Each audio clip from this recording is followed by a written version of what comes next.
ನಮಸ್ಕಾರ ಸ್ನೇಹಿತರೆ, ಇತಿಹಾಸ ಮತ್ತೊಂದು ವಿಡಿಯೋಗೆ ಸ್ವಾಗತ ಸುಸ್ವಾಗತ. ಅಶೋಕ್ ಚಕ್ರವರ್ತಿಯವರ ಬಗ್ಗೆ, ಬಾಲ್ಯ ಜೀವನ ಬಗ್ಗೆ, ಅವರ ಯುದ್ಧಗಳ ಬಗ್ಗೆ ತಿಳಿಯೋಣ ಬನ್ನಿ. ಕ್ರಿಸ್ತಪೂರ್ವ 304ರಲ್ಲಿ ಮೌರ್ಯ ವಂಶದ ಅರಸ ಬಿಂದುಸಾರ ಮತ್ತು ರಾಣಿ ಸುಭದ್ರಾಂಗಿಯ ಪುತ್ರನಾಗಿ ಅಶೋಕ್ ಜನಿಸಿದ್ದರು. ಬಾಲ್ಯದಿಂದಲೇ ಅಶೋಕ್ ತೀಕ್ಷ್ಣ ಬುದ್ಧಿಶಕ್ತಿ, ಧೈರ್ಯ ಮತ್ತು ಯುದ್ಧ ಕೌಶಲ್ಯದಲ್ಲಿ ಶ್ರೇಷ್ಠನಾದನು. ಆತನ ತ್ವಚೆ ಸ್ವಲ್ಪ ಕಪ್ಪಗಿದ್ದ ಕಾರಣ ಅರಮನೆಗೆ ಕೆಲವರು ಅವನನ್ನು ನಿರ್ಲಕ್ಷಿಸಿದ್ದರು. ಆದರೆ ಅವನು ತನ್ನ ತಲವಾರಿನ ಶಕ್ತಿಯಿಂದಲೇ ಗೌರವ ಗೆದ್ದುಕೊಂಡನು.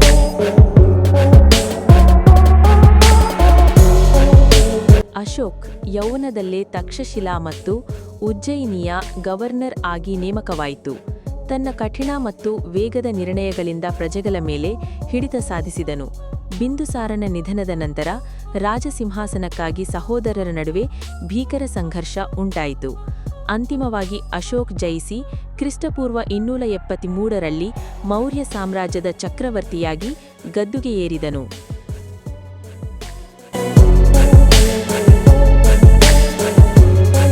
ಕಳಿಂಗ ಯುದ್ಧ. ತಿರುವು ಬಿಂದು. ಕ್ರಿಸ್ತಪೂರ್ವ 261ರಲ್ಲಿ ಸ್ವತಂತ್ರ ಕಳಿಂಗ ರಾಜ್ಯವನ್ನು ಗೆಲ್ಲುವ ಉದ್ದೇಶದಿಂದ ಅಶೋಕ್ ಭೀಕರ ಯುದ್ಧ ನಡೆಸಿದನು.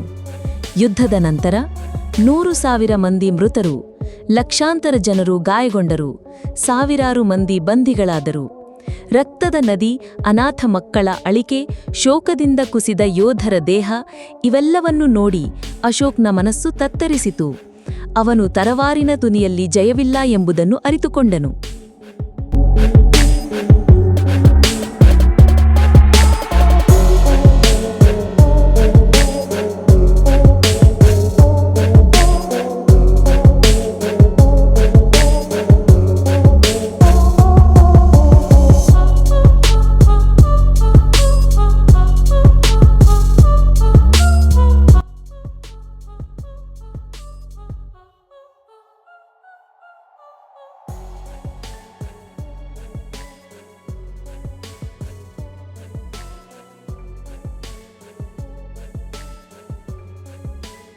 ಯುದ್ಧದ ನೋವು ಅವನನ್ನು ಬುದ್ಧನ ತತ್ವಶಾಸ್ತ್ರದತ್ತ ಕರೆದುಕೊಂಡು ಹೋಯಿತು.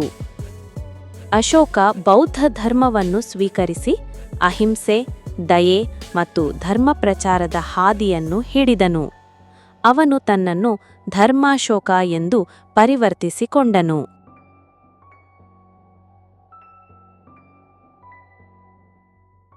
ಅಶೋಕ ತನ್ನ ಸಾಮ್ರಾಜ್ಯದಲ್ಲಿ ಅಲ್ಲದೆ ಶ್ರೀಲಂಕಾ, ನೇಪಾಳ, ಮ್ಯಾನ್ಮಾರ್ ಮತ್ತು ದಕ್ಷಿಣ ಏಷ್ಯಾದ ಅನೇಕ ಪ್ರದೇಶಗಳಿಗೆ ಬೌದ್ಧ ಧರ್ಮವನ್ನು ಹರಡಿಸಿದನು. ಅವನು ಸ್ತೂಪ, ವಿಗ್ರಹ, ಬೃಹತ್ ಶಿಲಾಶಾಸನಗಳನ್ನು ನಿರ್ಮಿಸಿ ಜನರಿಗೆ ನೀತಿ ಮತ್ತು ದಯೆಯ ಸಂದೇಶ ನೀಡಿದನು. ಅಶೋಕನ ಧರ್ಮಶಾಸನಗಳು ಇಂದಿಗೂ ಭಾರತದೆಲ್ಲೆಡೆ ಶಿಲಾಶಾಸನಗಳಿಗೆ ಕಂಡುಬರುತ್ತವೆ.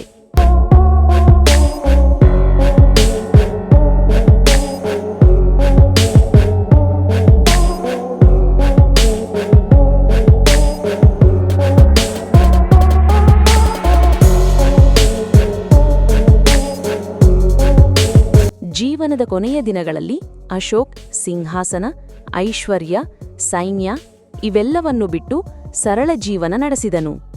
ಕ್ರಿಪೂ 232ರಲ್ಲಿ ಅವನು ನಿಧನರಾದರೂ ಅವನ ಬೋಧನೆಗಳು ಇಂದಿಗೂ ಜೀವಂತವಾಗಿವೆ.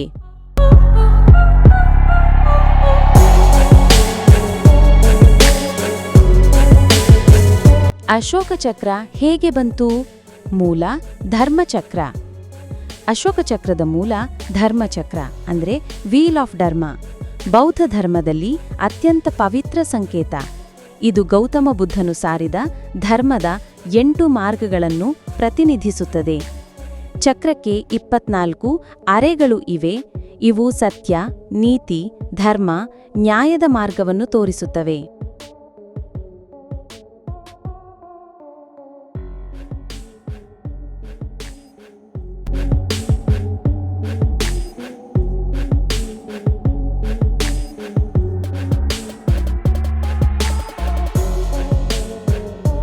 ಮಹಾರಾಜ ಅಶೋಕನ ಕಾಲ.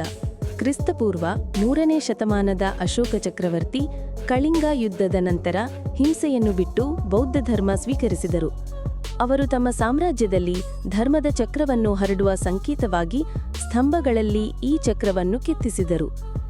ವಿಶೇಷವಾಗಿ ಸಾರನಾಥದ ಸಿಂಹಸ್ತಂಭದಲ್ಲಿ ಕಂಡುಬರುವ ಚಕ್ರವೇ ಇಂದು ನಮಗೆ ಅಶೋಕ ಚಕ್ರವಾಗಿ ಪರಿಚಿತ. ಧ್ವಜದಲ್ಲಿ ಸ್ಥಾನ ಹೇಗೆ ಬಂದಿತ್ತು?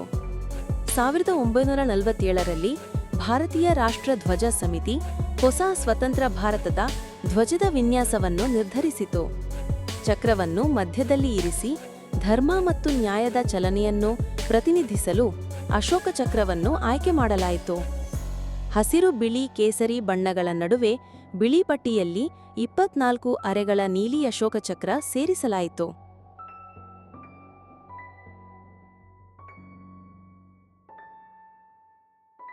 ಈ ವಿಡಿಯೋ ನಿಮಗೆ ಇಷ್ಟವಾದರೆ ಲೈಕ್ ಮಾಡಿ, ಸಬ್ಸ್ಕ್ರೈಬ್ ಮಾಡಿ, ನಿಮ್ಮ ಅನಿಸಿಕೆ ಕಮೆಂಟ್ ಬಾಕ್ಸ್ನಲ್ಲಿ ತಿಳಿಸಿ.